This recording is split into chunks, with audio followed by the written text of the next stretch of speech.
안녕하세요. 저는 두 딸을 두고 있는 엄마입니다. 제게는 듬직한 남편과 사랑스러운 두 딸이 있는데요. 누구한테나 가족은 소중한 존재겠지만 저는 좀 더 특별하게 사랑하고 있다고 말씀드리고 싶네요. 특히나 둘째 딸이 제게 남다른 아이입니다. 제 배 아파 낳은 자식은 아니거든요. 그러나 저와 몇 개라도 핏줄이 섞인 둘째가 서운하지 않게 현재 너무도 아껴주고 있습니다. 말했다시피 둘째는 저희 부부의 친자식이 아닌데요. 이걸 둘째 딸에게 밝히는 것이 참 어려워서 얘기를 미루다가 결국 둘째가 결혼할 남자를 데리고 왔을 때 알려주게 되었거든요. 둘째에게 모든 사실을 고백하기까지 정말 오래 걸렸는데 그간의 험난한 과정을 사연으로 써보고자 찾아왔습니다. 제게는 정말 존경하는 친언니가 한 명 있습니다.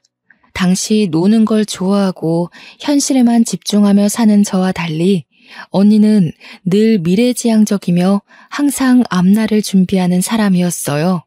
언니는 늘 반장에 정교회장에 대학도 장학생으로 갔는데 저는 그에 반해 한참 못 미치는 수준이었죠. 부모님은 늘 언니를 자랑스러워하셨고 저 또한 언니의 발자취를 따라가고자 노력했던 기억이 납니다. 하지만 앞서가는 언니의 속도는 무서울 정도로 너무 빨랐는데요.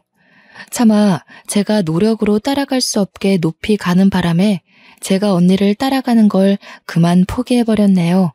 그 때문에 저 스스로 언니와 제 처지를 더 비교했던 것 같습니다. 그렇다고 기분이 상했다는 걸 말하고 싶은 게 아닙니다. 제가 친언니의 승승장구를 온전히 축하할 수 있었던 건 아마 저희 집에서 부모님과 언니가 저를 두고 못났다고 비교와 구박은 하지 않아서 그럴지도 모르겠네요.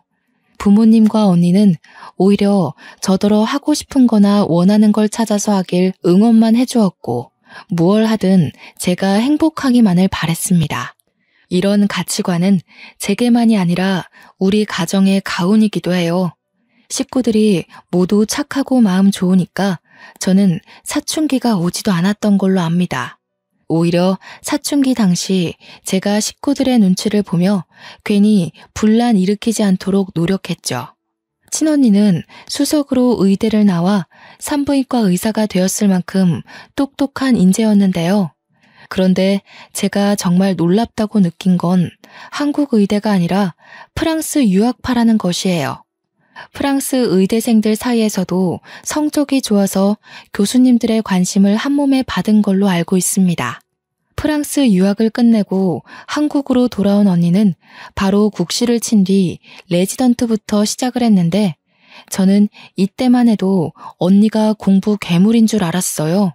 공부에 임하는 자세도 저돌적인 데다가 언니가 시도만 하면 패스되는 시험들이 신기하기만 했거든요. 뭐든 척척 해내버리는 언니 때문에 초반에는 의사가 생각보다 되기 쉬운 일인가도 싶었네요.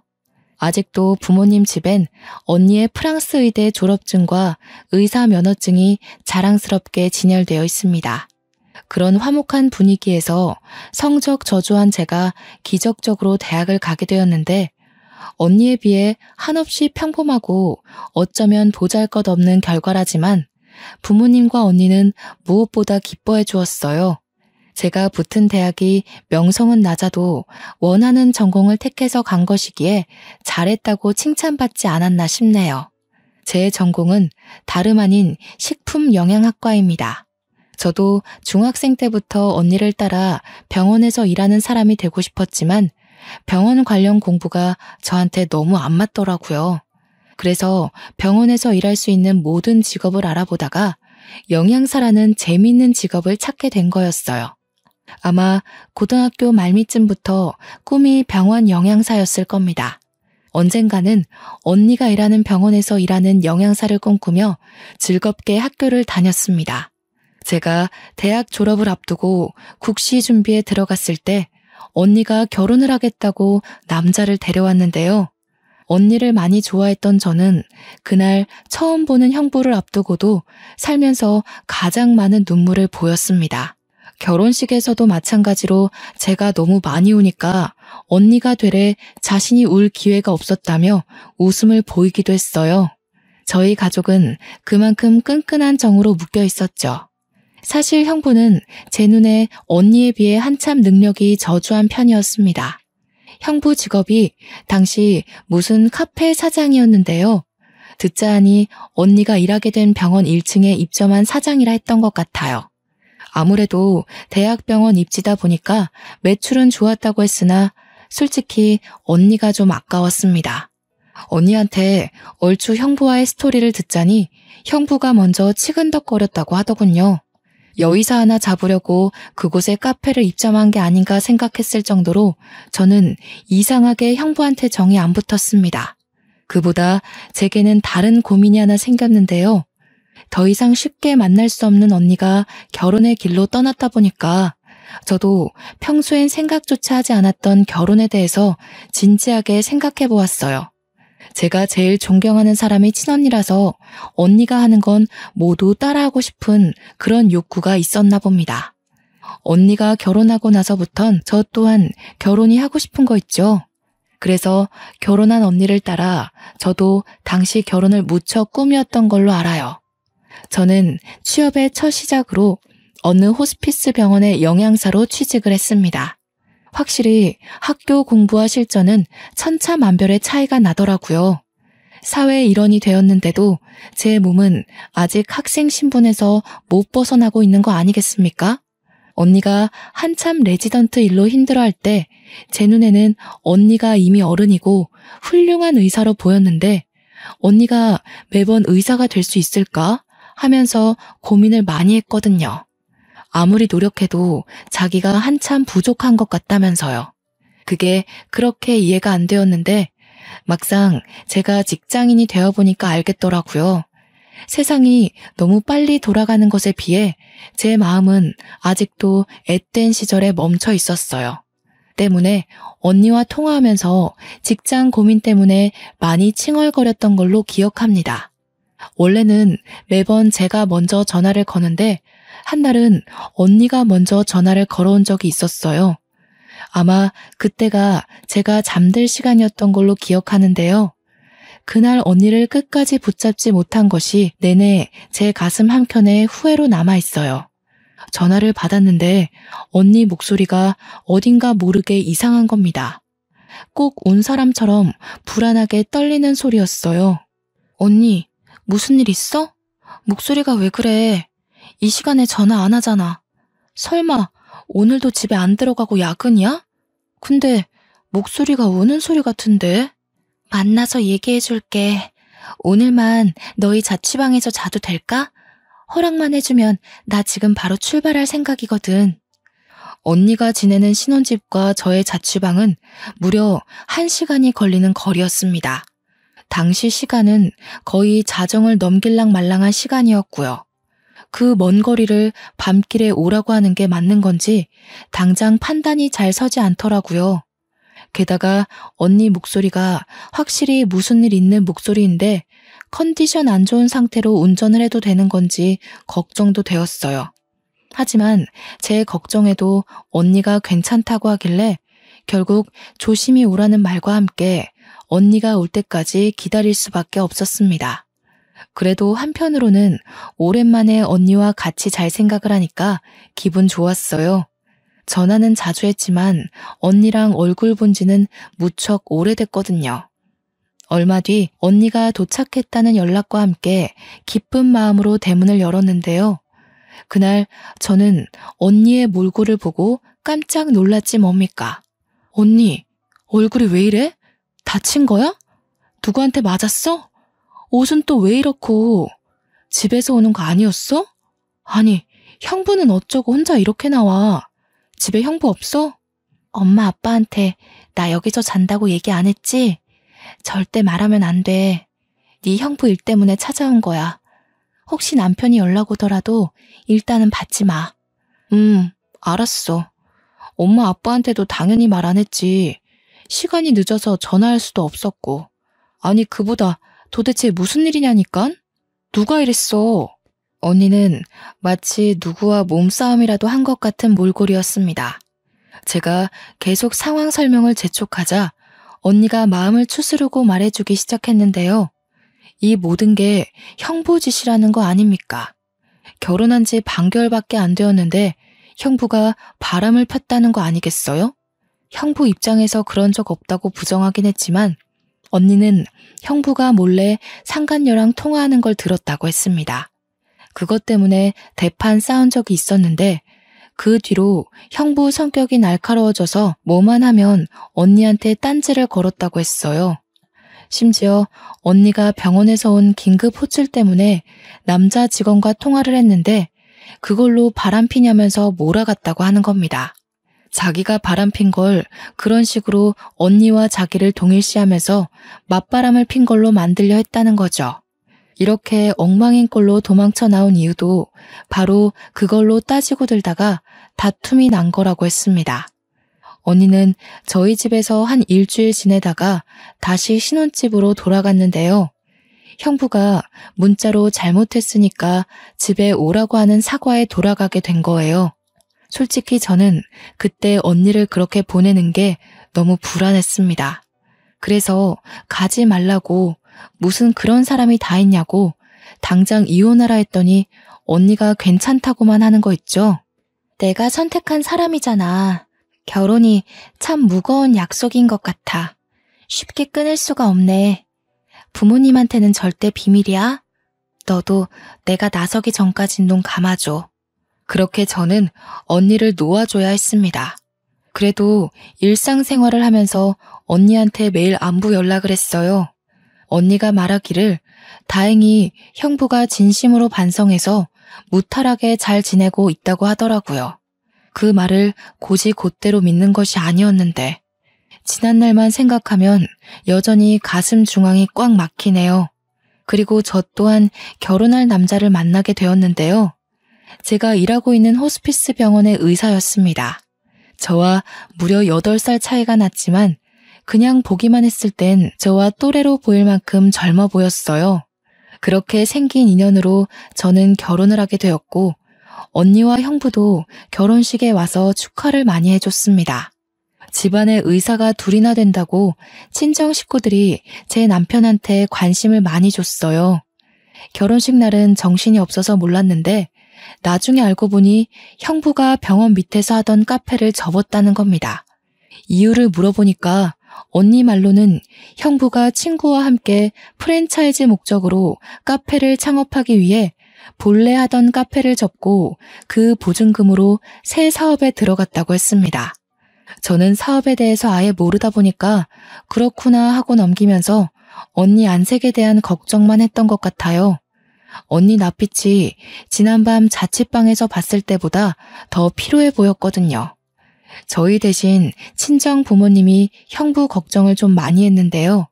사업 함부로 시작하는 거 아니라면서 하고 있던 카페가 잘 되고 있었는데 왜 그런 모험을 하냐고 살짝 잔소리를 했던 걸로 압니다.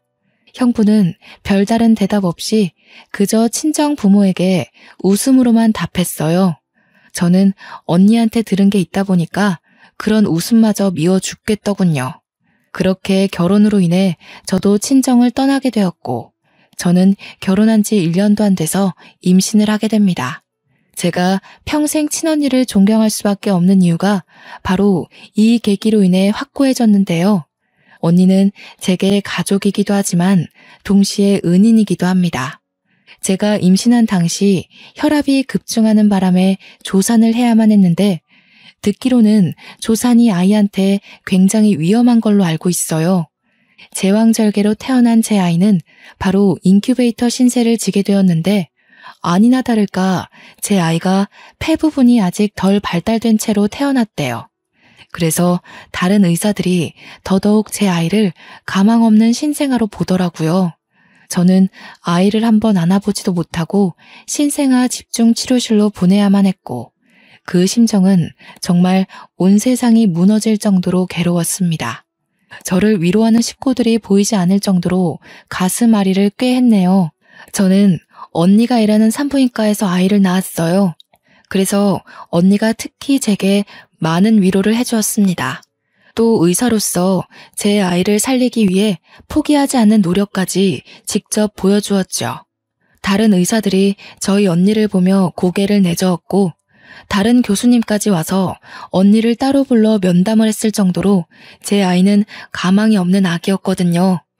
저한테는 언니가 제 아이를 살릴 수 있는 마지막 지푸라기인 셈이었지만 모두가 나서서 제 아이를 살리기 어렵다고 하니 한편으론 언니한테 헛수고를 시키는 게 아닌가 싶어 미안할 지경이었습니다.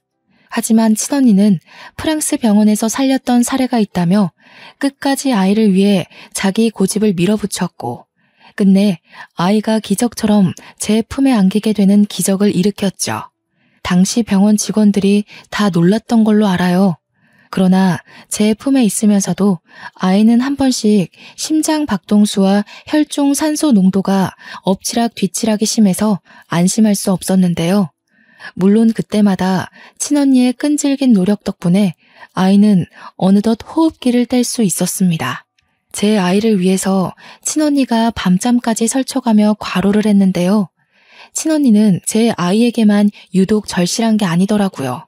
직접 눈으로 보니까 어느 신생아한테나 진심을 다하는 의사라는 걸 금방 알 수 있었어요.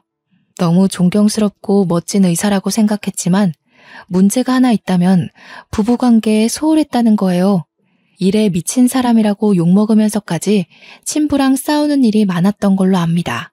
옛날에 형부가 바람펴서 죄지었던 전적은 언니의 과욕에 묻혔을 만큼 이미 지난 일이 돼버렸고 다툼을 일으키는 근본 원인이 집에 잘 안 들어오는 언니의 일욕심 때문으로 바뀌어버렸습니다.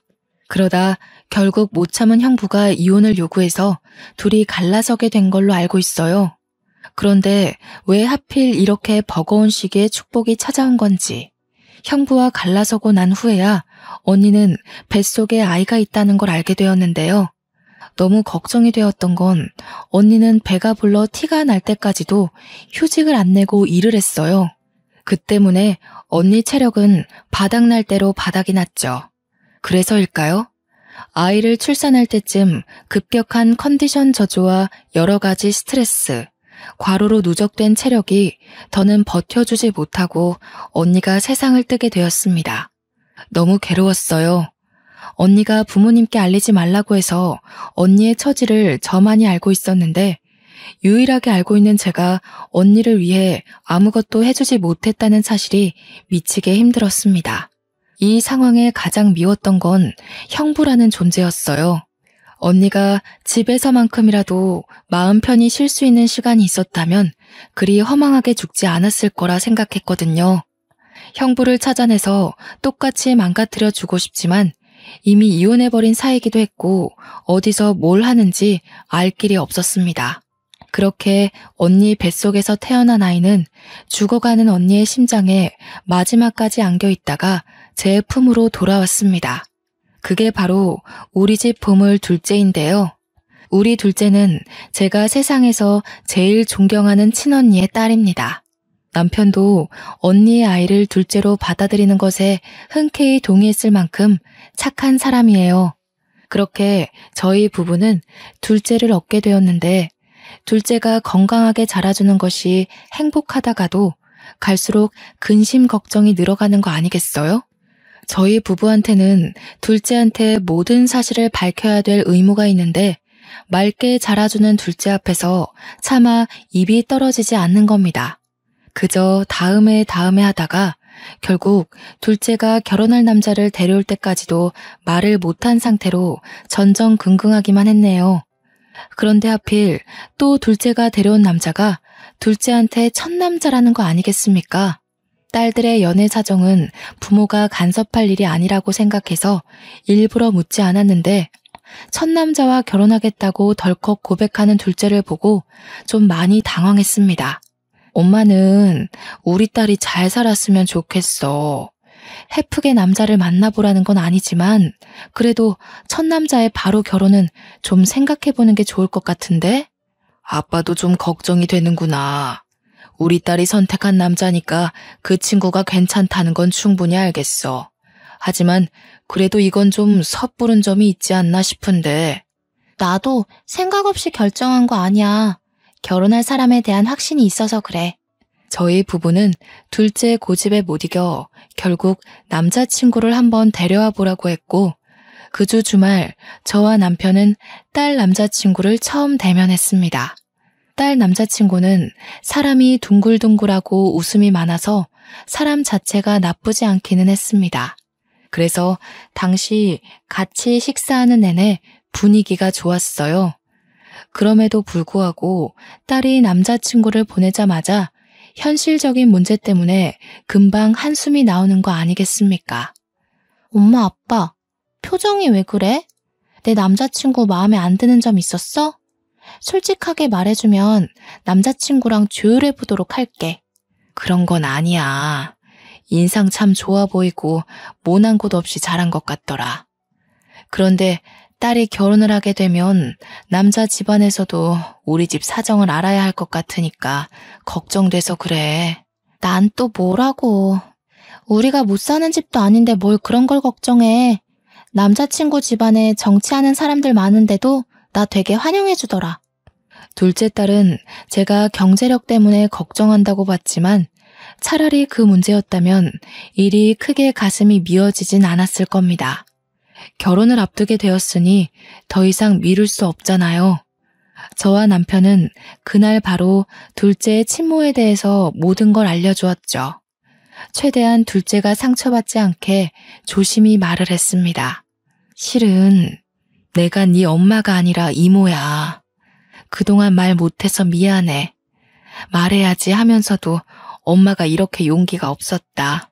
우리 딸 상처받게 하려고 자식으로 받아들인 게 아닌데 한솔이 너가 상처받을 게 두려워서 엄마가 너무 망설였어. 차라리 더 빨리 얘기했다면 둘째가 덜 충격이었을까요? 역시나 둘째는 저와 남편의 장황한 설명에도 이렇다 할 반응을 보이지 않았습니다. 둘째 나이 30을 바라보는 시점에서 딸은 자기가 입양된 아이란 사실을 알게 되었는데 당연히 상처가 될 수밖에 없겠죠. 부모인 줄 알았던 사람들이 사실은 이모와 이모부라니 누가 그걸 단번에 이해할 수 있겠습니까? 그 아픔을 감히 가늠조차 할 수가 없어서 저와 남편은 마냥 둘째의 대답만을 기다렸는데요.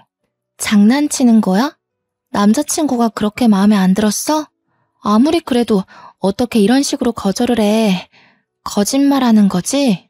겨우 내비친 둘째의 반응은 부정과 어리둥절한 얼굴이었어요.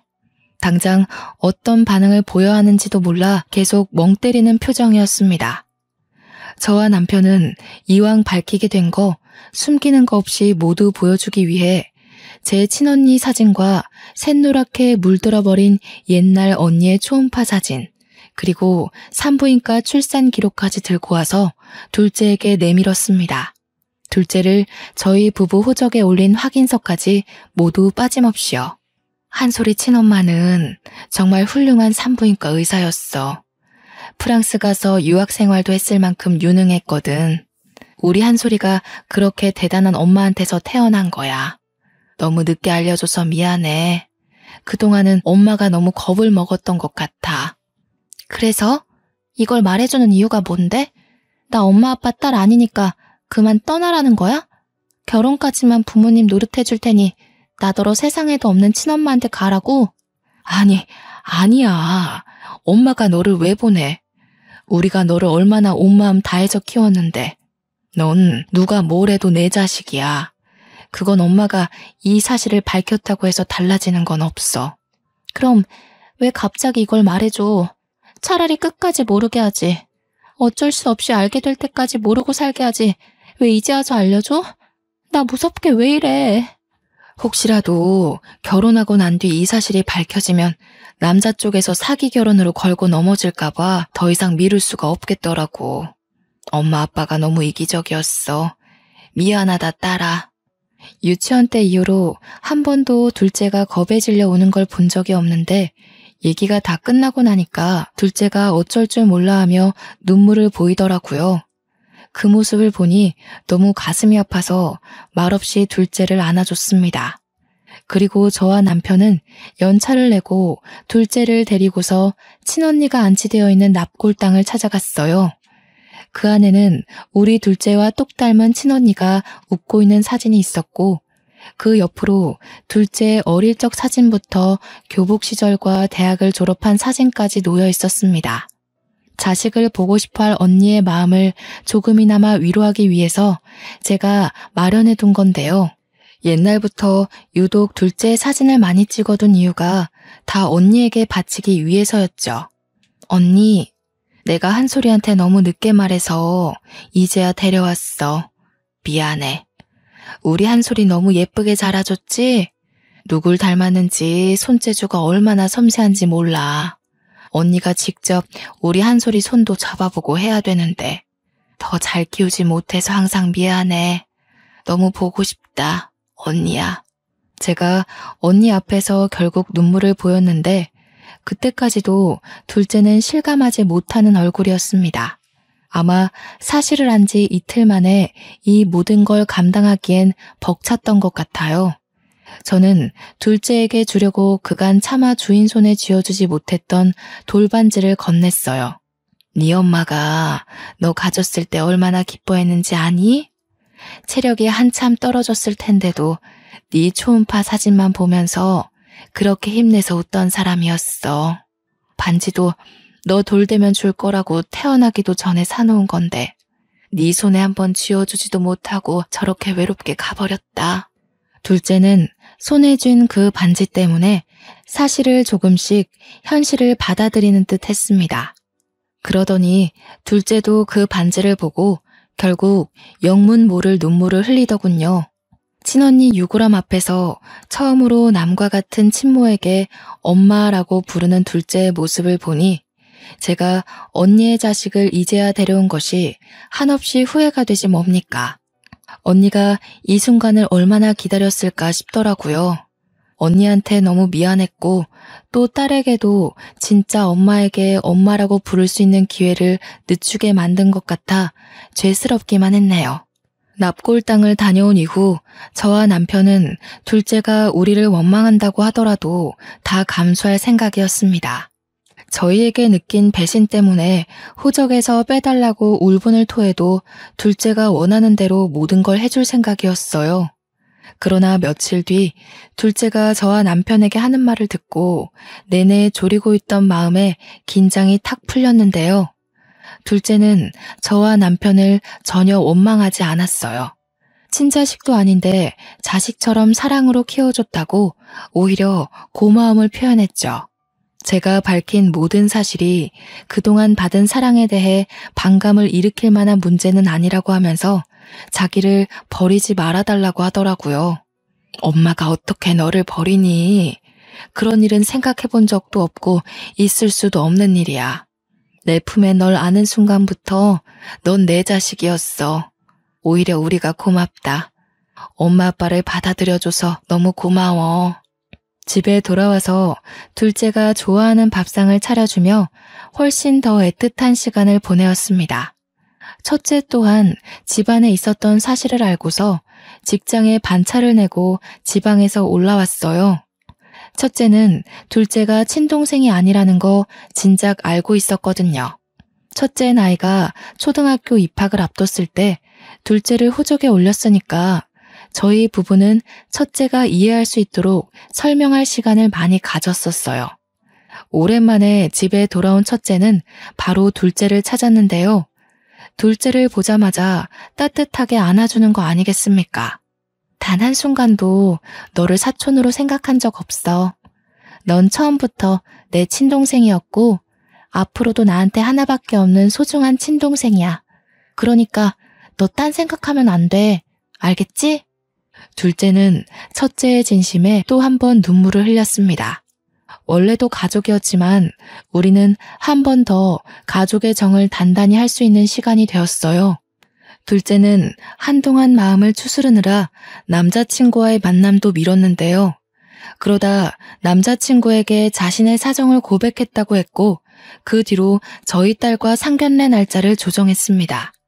상견례 자리에 가기 전까지도 혹시 예비 사돈 집안이 우리 둘째의 남다른 처지를 탐탁치 않아 하면 어쩌나 걱정 많이 했어요. 그런데 제가 걱정했던 부분이 무용지물이었을 정도로 정말 어처구니 없는 상황을 직면하게 되었는데요. 먼저 와 있는 사돈 식구들을 보고 저는 자리에 앉지도 못한 채 놀랐지 뭡니까. 제가 아주 잘 아는 사람 한 명이 사돈 쪽 좌석에 앉아 있는 겁니다. 그 사람도 저를 알아보고 눈알이 동그랗게 커지더라고요. 저처럼 마찬가지로 시선을 떼지 못하고 있던 그 사람은 다름 아닌 형부였습니다. 형부가 어떻게 여기에 있어요? 설마 제 딸 남자친구 아빠는 사람이 형부인 거예요? 어떻게 이럴 수가. 이 결혼 없던 걸로 해야겠어요. 한솔이한테 형부 일은 절대 모르게 하고 싶었는데 이런 식으로 낯짝 보여주게 될 줄은 몰랐네요. 그동안 잘 지내셨나 봐요? 우리 언니가 당신 때문에 무슨 꼴로 떠났는데. 무슨 소리 하는지 모르겠습니다만 사람 잘못 본 거 아닙니까? 초면에 결례가 심하네요. 아들아, 너는 이런 저급한 집안이랑 연을 맺겠다는 거냐? 나야말로 이런 결혼 허락 안 해요. 저와 남편 빼고 모든 사람들이 영문도 모르고 앉아있는데 곧 얼굴이 붉어진 형부가 당황하며 앉은 자리에서 일어나더군요. 저는 형부를 보자마자 친언니 얼굴이 그 앞을 스쳐가며 그동안 형부에게 품고 있던 반감이 폭발해 버렸습니다. 때깔 좋은 형부의 얼굴을 보니 도무지 참을 수가 없더라고요. 무슨 짓이라도 저지르고 싶어서 식탁 위에 보리차를 들고 형부 얼굴에 퍼부어 버렸죠. 놀란 형부의 몰골이 쫄딱 젖어버렸는데요. 그때 형부의 새 부인이 벌떡 일어나며 저한테 소리쳤습니다. 어머머, 이봐요. 제정신이에요? 초면에 뭐 하시는 거예요? 문제가 있다면 대화로 풀 생각을 해야죠. 설명부터 해주는 게 순서 아닌가요? 이 사람 입 아프게 설명해줄 가치도 없는 사람이에요. 형부, 우리 언니 그렇게 때려가면서 이혼하자고 협박하더니 지금은 잘 먹고 잘 살고 있었네요. 이번엔 정치계통 사람들이에요. 어쩜 그렇게 돈 있는 사람만 잘 찾아다닌대요? 형부는 여자 돈 보고 결혼하는 사람이잖아요. 그래서 우리 언니 재산 떼먹으니까 좋았어요? 무슨 소리 하는 거야? 내가 언제 네 언니 재산을 떼먹었다고 그래? 이혼해서 재산 분할한 게 왜 떼먹는 거야? 법이 시키는 대로 했을 뿐이야. 가진 것도 능력도 없는 형부를 우리 언니는 책임까지 느껴가면서 끝까지 쥐고 있었어요. 언니한테 애가 있었다는 것도 몰랐겠죠. 당신이 돈 빼먹을 다른 여자 찾는 동안 우리 언니는 형부 때문에 극심한 스트레스로 출산하다가 세상을 떴어요. 뭐라고? 애가 있더니 그건 또 무슨 억측이야. 뭐가 어찌됐건 나는 모르는 사실이야. 이미 네 언니랑 이혼을 한 상태고 네 언니가 어떻게 됐든 말든 내 알 바 아니라고. 진작부터 형부라고 부르기 가짜났었는데 지금까지도 되바라진 인성으로 지내줘서 다행이네요. 내가 언젠가 만나게 되면 꼭 언니가 당한 거 손톱만큼이라도 갚아주려고 벼르고 있었거든요. 그러니까 한 대 더 맞으세요. 이번에 저는 형부의 싸다구까지 날렸습니다. 그리고 들고 있던 가방으로 형부를 패기 시작했죠. 저는 똑똑히 기억하고 있습니다. 형부가 새로 꾸린다던 프랜차이즈 사업이 쫄딱 망해서 거짓골이 되었는데 그것 때문에 자격지심이 심해져 우리 언니한테 폭언과 폭력을 일삼았다는 걸요. 제가 결혼하는 바람에 저한테 피해주기 싫던 언니는 거의 병원에서 간이 침대를 놓고 쪽잠을 잤다는 것도 들어서 알고 있어요. 이 모든 사실을 입 밖으로 꺼냈더니 예비 사돈 쪽에서 얼굴이 새하얗게 질려 있더군요. 형부는 비굴할 정도로 새 부인 앞에 머리를 조아리며 변명을 하기 시작했습니다. 사돈 집안에 정치인들이 많다더니 알고 보니까 저 새 부인이 전 국회의원인 거 아니겠어요? 그래서 보잘것없는 형부와 재혼을 한다고 했을 때 새 부인 집안에서도 반대가 심했다고 하네요. 말 그대로 형부가 너무 스펙도 없는데 이혼남이기까지 하니까 쪽팔렸기 때문이겠죠. 그래도 새 부인 마음을 존중해서 끝내 집안 어른들로부터 재혼을 승낙받은 건데 말년돼서 추잡한 현실이 드러난 셈이 되었네요. 형편없는 형부의 진실이 생각보다 더 밑바닥이란 게 새 부인 집안 귀에 들어가면 형부 앞길 망하는 건 안 봐도 비디오인 꼴이었습니다. 당신 나한테 전부인 사이에서 자식 없다고 하지 않았어요? 폭언은 또 무슨 소리예요? 당신 전부인이랑 깔끔하게 합의 이혼한 거라면서요. 도대체 이게 다 뭔 난리예요? 없어. 자식 없는 거 맞아. 합의 이혼도 맞고. 이 사람이 전부인 동생인데 별뜻 없이 그냥 나한테 용심 부리는 거야. 내가 다 해결할게. 당신은 신경 쓸 거 아무것도 없어. 내가 여기서 그대로 다 밝히기엔 우리 한솔이한테 상처밖에 안 될 테니까 말은 삼갈게요. 사모님 집안 생각해서 제안하는 건데 이 남자에 대해 궁금한 거 있으면 증거물 다 대줄 수 있거든요. 당장 원하시면 저희 집으로 안내할 수도 있어요. 제가 세게 나오자 형부가 당황해서는 제게 제정신이냐면서 무슨 일을 꾸미려는 거냐고 언성을 높였는데요. 세부인은 형부의 말을 가로채며 제 말을 더 들어보려고 했습니다. 상당히 충격받은 것 같더라고요. 세부인도 나름대로 머릿속을 정리할 시간이 필요했는지 다음날 연락 달라고 하면서 제게 명함 하나 주고서 자리를 먼저 떠났습니다. 형부가 세부인 뒤를 급하게 쫓아갔지만 놓쳤는지 차였는지 금세 다시 돌아와서는 저를 어떻게 해보려고 손찌검하려고 했어요. 남편이 아니었다면 정말 한 대 맞았을지도 모르겠네요. 우리 언니가 저 더러운 손바닥에 참 많이도 고통을 받았겠죠. 제가 일으킨 파장은 둘째 딸뿐만 아니라 남자친구까지도 놀라게 만들었는데요. 특히 딸 남자친구가 자기 애인과 서로 의분남매였다는 사실에 벙쪄 있더군요. 그러나 마찬가지로 얼떨결에 친아빠를 보게 된 셈인 둘째 딸의 반응은 조금 달랐습니다. 둘째도 자기 엄마에 대한 애착이 있었던 건지 제 남편과 힘을 겨루고 있는 형부에게 가서 지갑으로 뒤통수를 한 대 후려치더라고요. 형부가 당황해서 둘째를 보는데 형부 또한 둘째가 자기 친자인 걸 눈치껏 알아본 것 같았어요. 내 몸속에 아저씨 피가 섞여 있다는 게 진짜 저주스러워요. 엄마가 아저씨 얘기는 숨기길래 별로 알고 싶지도 않았는데 오히려 알게 된 게 다행이네요. 하마터면 아저씨 같은 인간의 며느리가 될 뻔했잖아요. 세아가 네가 어떻게... 이건 뭔가 잘못됐어. 너희들 나 하나 몰락시키자고 전부 다 짠 거 아니야? 어디서 소설 같은 이야기를 만들어서 밀어붙여. 아저씨만 봐도 우리 엄마라는 사람이 얼마나 외로웠을지가 느껴지네요. 얼굴도 못 보고 보낸 우리 엄마 생각해서라도 제 기억에서 아저씨 얼굴을 싹 지워버려야겠어요. 앞으로 아저씨 인생에 웃는 날은 영영 없었으면 좋겠네요. 다신 보지 맙시다. 둘째는 자기 남자친구한테 이별을 통보한 채 저희를 데리고 자리를 떴습니다. 상견례가 그렇게 파토난 것이 꼭 제 탓인 것만 같아서 저는 둘째한테 사과했습니다. 그러니 둘째가 뜻밖의 사실 말해주더군요. 내가 남자친구한테 내 사정 다 말해줬다고 그랬잖아. 그런데 남자친구 반응이 좀 시원찮더라고. 차라리 잘 됐어. 나도 찝찝해서 이 결혼을 하는 게 맞나 살짝 고민했거든. 딸 남자친구가 둘째한테 그럼 고아인 셈 아니냐고 그렇게 물었다네요. 사람은 한마디 두마디 뱉는 게 결국 그 사람 인성이라고 아마 그 발언이 딸 남자친구의 본색이 아니었을까 싶어요. 사실 누구나 좋은 사람인 척, 너그러운 척 연기하는 건 쉽잖아요. 저는 다음날 연락을 달라고 했던 형부의 세부인에게 고민하다가 문자를 넣었습니다.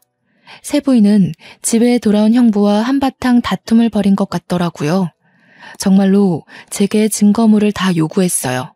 저는 우편으로 형부에 관한 모든 사실과 언니가 형부 폭력 때문에 경찰에 신고했던 이력까지 보태어 붙였습니다. 며칠 뒤 세부인한테서 다시 연락받은 문자에서 결국 둘 사이가 끝내 동결났다는 소식을 전달받았는데요. 형부는 세부인 집안 어른들한테 저급한 취급당하며 찍소리도 못한 채 이혼을 강요받았다고 합니다. 꼴 좋다고 생각하면서도 한편으로는 빈털터리로 쫓겨난 형부가 우리한테 보복을 하려고 길을 쓰고 찾지 않을까 뒤늦게 걱정이 되더라고요. 다행히 1년이 지난 현재까지 그 꼴을 다시 본 적은 없네요. 원래도 연락으로 알 길이 없던 사람이다 보니까 어디서 뭐라고 사는지 전혀 몰라요. 그러나 감히 제가 추측하자면 이젠 능력 좋은 여자 만나서 인생 펴기엔 너무 늙어버렸지 않나 싶어요. 때문에 분명 밑바닥 신세를 피하지 못하고 망가졌겠죠. 자기 주제도 모르고 많은 걸 탐내다 보니 주머니가 감당 못하고 터져버린 거 아니겠어요? 그 사람은 진작 밑바닥을 기었어야 할 처지인데 그나마 가지고 있던 젊음이라는 카드 한 장만으로 참 길게도 버텨오지 않았나 생각이 듭니다. 마음 같아선 다신 제게 못하도록 생을 뜨게 만들고 싶단 생각도 했었지만 아마 우리 언니가 저를 그리 괴로움 속에 살게끔 내버려두지 않았을 것 같아요. 그 남자에게 가장 힘이었던 능력 좋은 아내한테 버림받게 했으니 그걸로 반은 갚아줬다 생각하렵니다. 다신 보는 일 없길 바라나 혹시라도 또 만나게 되는 날이 온다면 저는 똑같은 방법으로 그 남자가 밑바닥 생활을 청산하지 못하게 발목을 잡을까 해요. 그 남자가 저에게 겁을 먹고 평생을 트라우마로 기억하며 무너지길 바랄 뿐입니다. 세상이 좁다는 게 저한테도 해당되는 일인 줄은 몰랐는데 아무래도 언니가 이러한 자리를 만들어준 게 아닌가 싶어요. 언니가 저를 통해 형부한테 복수를 하고 싶었는지도 모르죠. 그럴 거라 생각하고 저도 그 남자를 그렇게 망쳐놓았던 것도 있었네요. 평생을 남의 인생 망쳐보는 짓 같은 건 해볼 엄두도 못 내던 제가 반은 미쳐서 그 남자에게 보복했던 것 같은데요. 지나서 생각해보니 그 순간이 참 두려운 상황이었던 거 있죠. 그래도 큰일을 해결해버렸다 보니까 저희 가족에겐 더 없는 평화가 찾아왔습니다. 첫째는 지방 생활을 하고 있지만 둘째는 결혼이 파토나는 바람에 여전히 집에서 직장을 다니고 있거든요. 일부러 결혼을 망치려던 건 아니었지만 이대로 둘째와 함께 조금 더 사랑할 수 있는 시간이 늘었으면 좋겠다는 생각이 드네요. 최대한 나쁜 짓을 안 하고 살아가려 했는데 제 손으로 누군가의 인생을 망쳐버렸다 보니 가끔씩은 참 죄책감이 들 때가 있어요. 이 감정은 상대가 원수건 말건 상관이 없는 기분인 것 같아요. 그때마다 착한 제 남편이 곁에서 위로해주지만 그럼에도 이렇게 한 번씩 올라오는 감정들이 있네요. 이 사연을 쓰면서도 제 감정이 화가 났다, 자책했다, 정신없이 날뛰었답니다. 이마저도 제 스스로가 극복해야 할 숙제로 남겠죠. 부디 언젠가 친언니와 함께하는 날이 다시 오게 된다면 언니한테 칭얼거리고 싶어요. 처한 현실들이 너무 힘들었지만 언니 생각 하나로 모든 걸 이겨냈었다고 말입니다. 아마 심성 고운 제 언니는 오히려 저더러 고생 많았다고 사과를 하지 않을까 싶네요. 이 시간 내내 제 딴에는 참 길었던 사연으로 느껴집니다. 마치 당시로 돌아간 것 같아서 중간중간 가슴이 꽉 막히는 듯한 기분을 느끼기도 했어요. 그래도 글을 마무리하게 되니 제 마음도 같이 정리가 된 것 같아요. 왠지 모르게 개운합니다. 이젠 저의 앞길에 이보다 더 큰 방지턱은 없을 거라 생각이 들어요. 지나간 과거에 제 기억을 묶어두지 않고 행복할 미래만 바라보고자 노력해야겠습니다. 그만 사연을 마치도록 하겠습니다. 감상해주신 분들 모두 행복하길 기원할게요.